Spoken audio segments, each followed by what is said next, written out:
கொடி ஸ்தோத்திரம். வாசிங்க.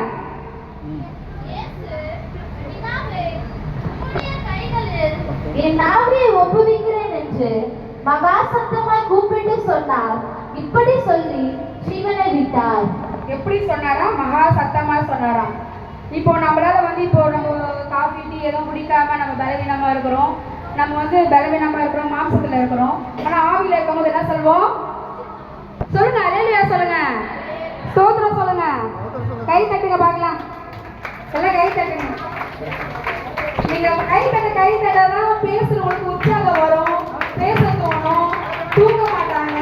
கை தட்டுங்க, சாந்தமா கை தட்டுங்க, கை தட்டுங்க. மாம்சத்துல ஆவியானவர் எவ்வளோ நம்மளுக்காக ஒரு சொட்டு ரத்தம் கூட இல்லாம அவர் நம்மளுக்காக சிலுவையில தொங்கும் போது கூட எவ்வளவு சத்தமா சொன்னாரு? மகா சத்தமா. அல்லேலூயா சொல்லுங்க, சத்தமா கை தட்டுங்க. சிரிச்சுக்கிட்டே எவ்வளவு அழகா இருக்கீங்க அப்பா. சிரிப்பு எப்படி இருக்கு வேற. இந்த 3 நாள், ஒரு வாரம் நம்ம பரிசுத்தமா இருக்கிறோம். அடுத்த வாரம் சோர்ந்து போயிடுவோம். ஏன்னா இந்த வாரத்தோட ஈஸ்டர் முடியுது இல்லையா? அடுத்த வாரம் நம்ம சாதாரண ஞாயிற்று கொண்டாடுவோம். அதனால நம்ம சோர்வையா இருப்போம். சரிங்களா? இப்ப பாத்தீங்கன்னா ஆண்டவர் மாம்சத்துல இல்ல, ஆண்டவர் ஆவிக்குரிய வாழ்க்கையில் இருந்ததுனாலதான் மாம்சத்தை விடும்போது கூட எவ்வளவு இருந்தாரு? உற்சாகமா இருந்தாரு. எப்படி இருந்தாரு? உற்சாகமா இருந்தாரு. உற்சாகமா இருக்கிறவங்கள அல்லேலூயா சொல்லுங்க பார்க்கலாம். அல்லேலூயா. கையை தூக்கி அல்லேலூயா. அல்லேலூயா. மனுஷகுமாரி எதற்காக இந்த பூமிக்கு வந்த? லூக்கா 9:56 வாசிங்க.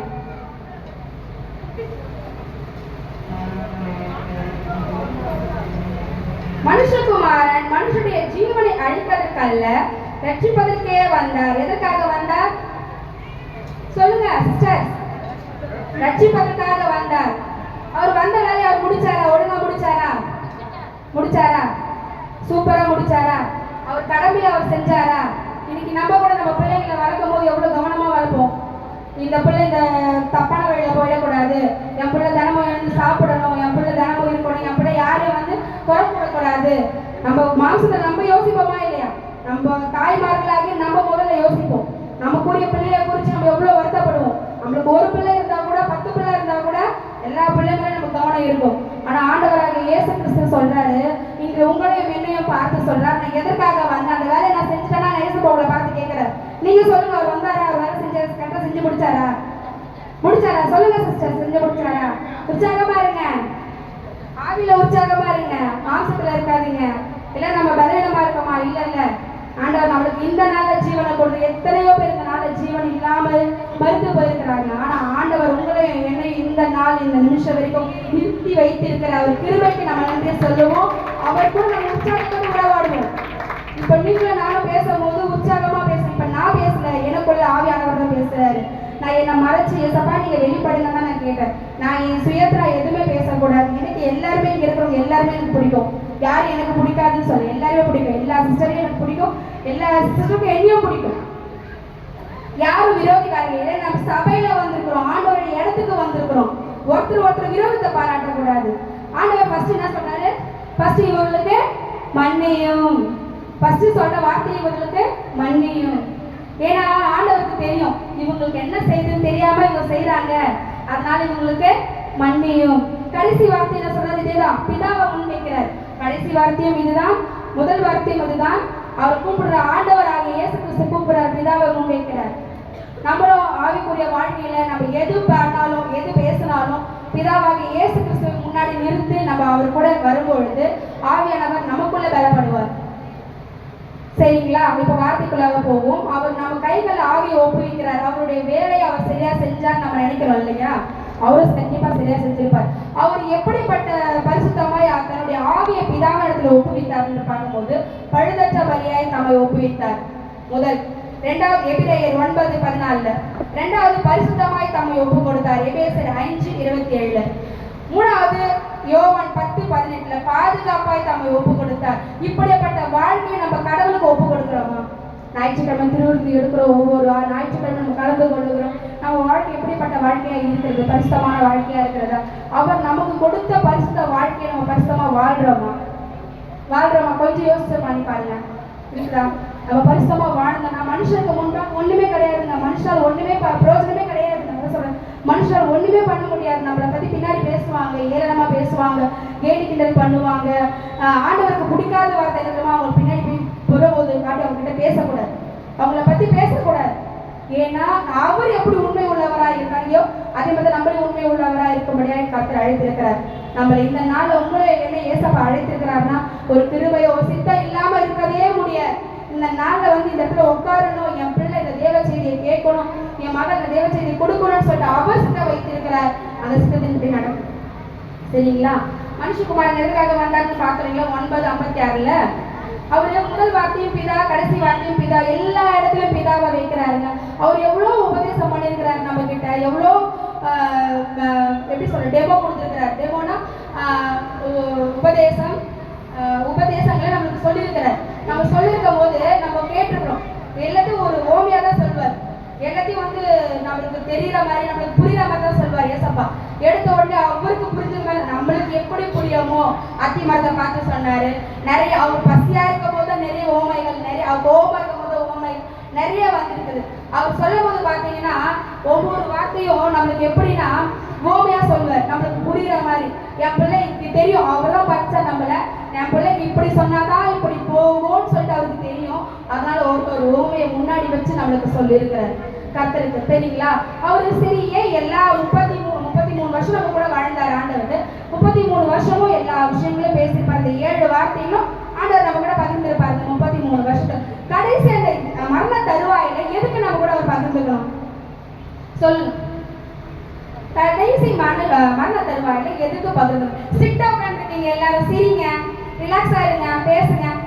எதுக்காக ஆண்டவர் சொல்லுங்க? உங்களை கேள்வி கேட்கிறேன். எதுக்கு நம்ம கிட்ட ஆண்டவர் வந்து மரண தருவாயில அந்த 7 வார்த்தைகளை சொன்னார்? சொல்லுங்க, பேசுங்க. பேச சொன்னா அல்லேலூயா சொல்றீங்க சிஸ்டர். அது வேலை முடிஞ்சிச்சு. எதுக்காக சொல்றாரு அந்த 7 வார்த்தையோ மரண தருவாயில எதுக்கு சொன்னார்? இப்போ ஒருத்தவங்க கிட்ட போறாங்க, அவங்க இறக்க போறாங்க, அவங்க இறக்கிறதுக்கு முன்னாடி நம்ம போய் நின்னோம்னா அவங்க வந்து நம்ம கையில ஏதாவது ஒன்று பிடிச்சி கொடுத்துருவாங்க. சும்மா இல்லாம நம்ம எங்கேயாவது போய் ஓரமா ஒதுங்கி இருந்துருக்கலாம். கீழே போய் அந்த அம்மாட்ட பேசி கொண்டு ஏதாவது பேசும்போது அந்த அம்மா என் பிள்ளைய பார்த்துக்கம்மா, என் பிள்ளை கண்ணில் தண்ணி வரக்கூடாது, அவன் புள்ள பண்றது அவங்களுக்கு தெரியாது, ஆனால் அவன் புள்ள பண்றது எல்லாத்தையும் நம்ம சகிச்சுக்கிட்டு எல்லாத்தையும் இருக்கணும். அதை பிடிச்சி கொடுத்துட்டு நம்ம கையில போய் அவங்க சேர்ந்துருவாங்க. அவன் கூட வாழ்ற வரைக்கும் நம்ம எல்லாத்தையும் அனுபவிச்சுட்டு இருக்கணும். கேட்டா ஏசப்பா நம்ம கூட அன்பா இருக்க சொல்றேன். நம்மளும் அன்பா இருக்கணும் இல்லையா? ஏன்னா நம்ம ஆண்டவருடைய பிள்ளைங்க. அவங்க உலகத்துல இருக்கிறாங்க, அவங்க அறிஞ்சிக்க மாட்டாங்க. நம்ம என்னதான் நம்ம அன்பை ஊட்டி ஊட்டி ஊட்டி ஊட்டி ஊட்டி காட்டினாலும் அவங்க பண்றதுதான் அவங்க பண்ணுவாங்க. ஆனா நம்மள ஏசப்பா நம்மளையும் திருப்பி சொல்றாரு, நீ வந்து அவங்க கிட்ட அன்பா. ஏன் நீ என் பொண்ணுமா, நான் உனக்கு என்கிட்ட எனக்கு அதிகாரம் இருக்குது, என் பொண்ணுகிட்ட எனக்கு அதிகாரம் இருக்குது. நான் என்ன வேணாலும் பேசுவேன், என்ன வேணாலும் கொள்வேன், அடிக்கிறதுக்கு முதற்கொண்டு எனக்கு அதிகாரம் இருக்குது. ஏன்னா என்னுடைய மகளை நான் ரத்த சிந்தி வாங்கியிருக்கிறேன். எப்படி ரத்த சிந்தி வாங்கியிருக்கிறேன்? அந்த முள்ளு அவருடைய உடம்புல நம்ம ஆராதிக்கும் போது, பிள்ளைங்க ஆராதிக்கும் போது நம்ம கொஞ்சம் உணர்ந்துனா ஆவில நம்ம தெரிஞ்சிருக்கோம். நான் அழுதுட்டேன். ஆண்டவருடைய பாடுகள் நம்ம கண் முன்னாடி வந்து போனச்சு. என்னுடைய பெருமைக்காக நான் சொல்லல, ஆண்டவருடைய நாமத்தை மகிமைப்படுத்துவதற்காக சொல்றேன். அவருடைய வாரினால் அடிக்கும் பொழுது அவருடைய உடம்புக்குள்ள சும்மா தொட்டுட்டு வராது. இப்படி சாட்டைக்காரங்க இப்படி அடிச்சுக்கிறாங்க, அந்த மாதிரி கிடையாது. இப்படி போட்டு இப்படி அடிச்சா அவங்களுடைய ரத்தமோ சதையோ பிச்சுக்கிட்டு வருது. அப்படிப்பட்ட சதையை நம்மளுக்காக ரத்தம் சிந்தி ஏசப்பா கொடுத்தார். உங்களை எண்ணிய வாங்கிக்கிறது அவருக்கு உரிமை இல்லையா? இருக்கா இல்லைங்களா? இருக்கு. அப்ப அவருடைய பிள்ளைய அவர் எப்படி சிச்சுப்பார். அவரு அன்பு காட்டுற தேவன். அவருக்கு அடிக்கவும் தெரியும், அணைக்கவும் தெரியும். எப்படி என் பிள்ளைய அடிச்சா வருவாளோ அப்படிதான் என்னைய கொண்டு வந்தார் என் தேவன். என்னைய கொண்டு வந்தார். மற்றவர்களையும் நான் இந்த இடத்துல நிக்கிறதுனால நான் பரிசுத்தவான் கிடையாது. இங்க நீங்க உட்காந்துருக்கிறதுனால நீங்க தாண்டப்பட்டவங்களும் கிடையாது. நானும் நீங்களும் ஒன்றுதான். கர்த்தர் மொத்தமே உண்மையானவர். அவரை தவிர வேறு ஒருவருக்கும் தகுதி அல்ல நம்மளை பற்றி பேசுவது. அவரை பற்றி பேசுறதுக்கு நம்மளுக்கு தகுதி கிடையாது. ஆனா நம்மளை பற்றி அவர் என்னோட விமர்சிக்கலாம். ஏன்னா அவரையும் என்னையும் உங்களையும் கொண்டு வந்து அவர் தான். அவருக்கு எல்லா உரிமை இருக்குங்க. ரத்த சிந்தி வாங்கினார். சும்மா தாலி கட்டின புருஷனுக்கே எல்லா உரிமையும் இருக்கும் போது உடம்புல ஒரு சொட்டு ரத்த நம்ம ஏசப்பா கொடுத்திருக்கிறார். அவருக்கு வச்சுக்கல, அவருக்கு என்று கொடுத்தார், உங்களுக்கு என்று கொடுத்தார். ஒரு சொட்டு ரத்தம் இல்லாம கொடுத்தார். அவர் எதுக்காக கொடுத்தார்? இதெல்லாம் அவருக்கு தெரியும். எனக்கு மரணம் வரப்போகுது, நான் சாக போறேன், எல்லாமே தெரிஞ்சவர் அவர். ஏன்னா பிதாவுடைய குமாரன் அல்லவா, அவருக்கு தெரியாது. ஏசப்பா நான் போக மாட்டேன் ஏசப்பா, வேற யாராவது அனுப்புங்கன்னு அவர் சொன்னாரா? கிடையாது. இன்னைக்கு நம்ம பெத்த பிள்ளைங்களே நமக்கு கீழ்படிகிறது இல்லை. ஆனா ஆண்டவர் நம்மளுக்காக கீழ்படிச்சு, பிதாவிடத்துல கீழ்படிச்சு நமக்காக வந்தார். இன்று மதிக்காமல் இருக்கிற உங்களுக்காகவும் எனக்காகவும் அவர் ரத்தம் சிந்தினார். எதுக்காக ரத்தம் சிந்தினார்? சும்மா ஒரு சொட்டு ரத்தம் சுகருக்கு எடுத்தாலும் இப்படி குதிக்கிறோம். ஐயோ அம்மா குதிக்கிறோம்.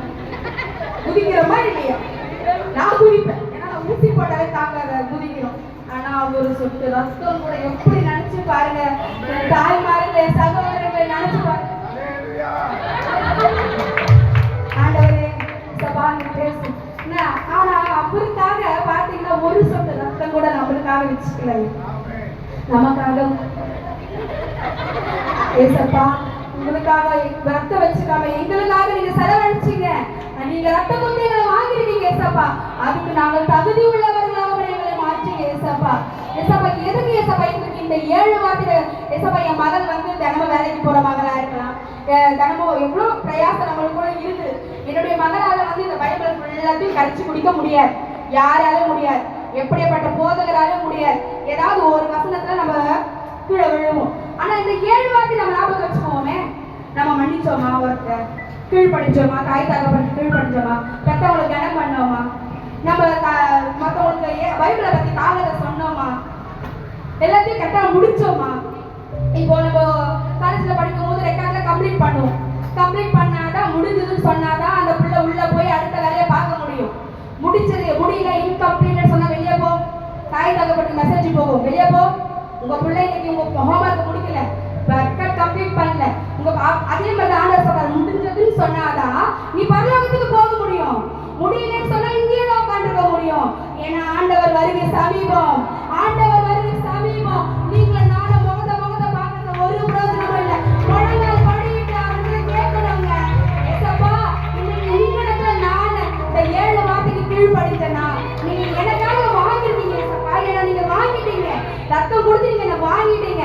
இதோட நான் பின்னாடி போக முடியாது. பேக் போனா அவ்வளவுதான், கீழதான் விழணும். நான் இப்படி முன்னாடி போனாதான் பரலோகம் போக முடியும், பின்னாடி போனா கீழதான் விழ முடியும். நான் கீழே விழக்கூடாது ஏசப்பா, நான் மேலதான் போகணும். ஏன்னா நீங்க வர போறீங்க சமீபமா, உங்க கூட நான் வரணும் ஏசப்பா. உங்களுடைய கைகளை என்ன ஆவி ஒப்படைச்சிங்கல்ல, பிதாத்துல ஒப்படைச்சிங்கல்ல, எனக்காக தான் ஒப்படைச்சிங்க, வேற யாருக்காகவும் செய்யல. எனக்கு இந்த காரியம் வேணும்னு நம்ம எவ்வளவு சத்தமா கேட்கிறோம், அதே மாதிரி அவர் நம்ம சத்தமா நடந்தா என்ன ஆகும்? ஏசப்பா எனக்கு இந்த காரியம் நடக்கணும், இது ஏசப்பா எனக்கு இந்த காரியம் நடக்கணும், இது வேணும்னு சொல்லி நம்ம ஏசப்பாட்ட முழங்கால் படிடுறோங்க. அதுக்கு நம்ம தகுதி உள்ளவர்களா இருக்கிறோமா? இந்த நாளை சிரிச்சு பாருங்க. இன்னைக்கு இந்த நாள்ல இந்த 7 வார்த்தை மூலமா ஆண்டவர் நம்ம கூட பேசுறாருங்க. என்ன நம்ம தகுதியில மிகவும் அடுத்த ஈஸ்டர் வந்தாதான் நம்ம இந்த பரிசுல 1 வாரம் இந்த ஈஸ்டர் குருத்தோலை ஞாயிறு இந்த 1 வாரமா நம்ம பரிசுத்தமா இருக்கு. எல்லா நாளும் பரிசுத்தமா இருங்க. ஏன்னா ஆண்டவர் அதான் விரும்புறாரு. எப்ப வருவாருன்னு தெரியாது, எப்ப வருவாருன்னு தெரியாது, ஜாமக்காரன போல வருவாராம். இன்று உங்களை என்ன ஆண்டவர் பார்த்து சொல்லுங்க, நான் வரும்போது என் மகள் ஆயுதமா இருக்கதா இந்த கிராமத்துல உட்கார வச்சேன். என் மகள் ஆயுதமா இருக்கும் போது நேற்று 11 பேர் ஞானஸ்தானம் எடுத்த என் சகோதரனும் என் சகோதரியும் ஏசப்பா எந்த அளவுக்கு இனியும் எடுத்து பயன்படுத்தணும். என் சபைக்கு வர ஒவ்வொருத்தரும் என் தேவன் பயன்படுத்தணும் தான் நான் விரும்புறேன். கர்த்தர் இனியும் நம்ம முன் நடத்தி செல்வார். ஏசப்பா உண்மை பிதாவிடத்துல ஒப்படைச்ச ஆவிய நான் பயனுள்ளதாக முடிச்சுக்கணும். அதன்படியாக கர்த்தர் எங்களை நடத்துவாராக. கர்த்தருக்கு கொடான குறிச்சு